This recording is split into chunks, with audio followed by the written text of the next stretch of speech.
Welcome to Bible in a Year, Day 307. Today we read Mark 11 and John 12. Much of Mark today is an account of events we have already read about, but it's worth repeating the lesson learned from Jesus withering the fig tree. Jesus says, "Have faith in God.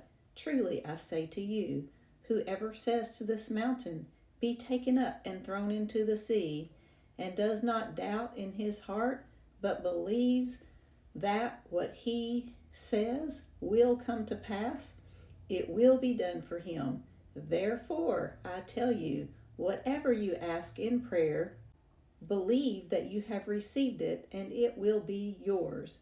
And whenever you stand praying, forgive if you have anything against anyone, so that your Father also, who is in heaven, may forgive you your trespasses."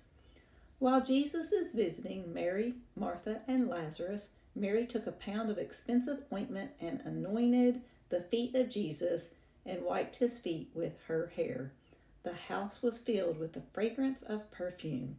But Judas Iscariot, the disciple who was about to betray Jesus, said, "Why was this ointment not sold for 300 denarii and given to the poor?"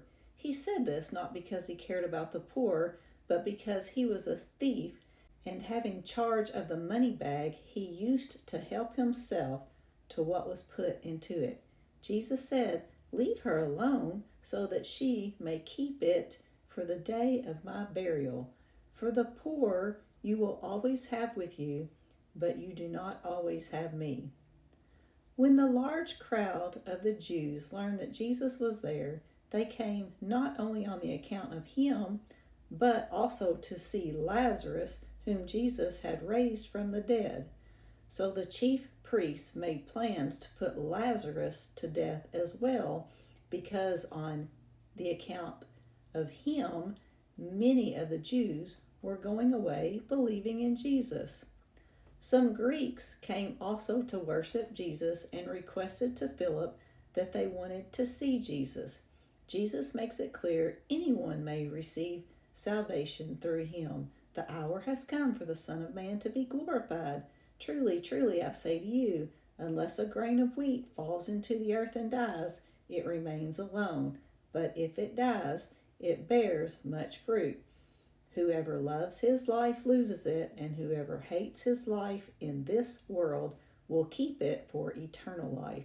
If anyone serves me, he must follow me, and where I am, there will my servant be also.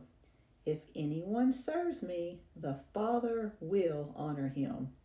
Jesus said, "My soul is troubled. Father, save me from this hour. But for this purpose I have come to this hour. Father, glorify your name." Then a voice came from heaven, "I have glorified it, and I will glorify it again." The crowd that stood there and heard it said it had thundered. Others said, "An angel has spoken to him." Jesus answered, "This voice has come for your sake, not mine. Now is the judgment of this world. Now will the ruler of the world be cast out. And I, when I am lifted up from the earth, will draw all people to myself." He said this to show by what kind of death he was going to die. "The light is among you for a little while longer. Walk while you have the light, lest darkness overtake you. The one who walks in the darkness does not know where he is going. While you have the light, believe in the light, that you may become sons of light." Will you join me tomorrow for Matthew 22 and Mark 12? Have a blessed day.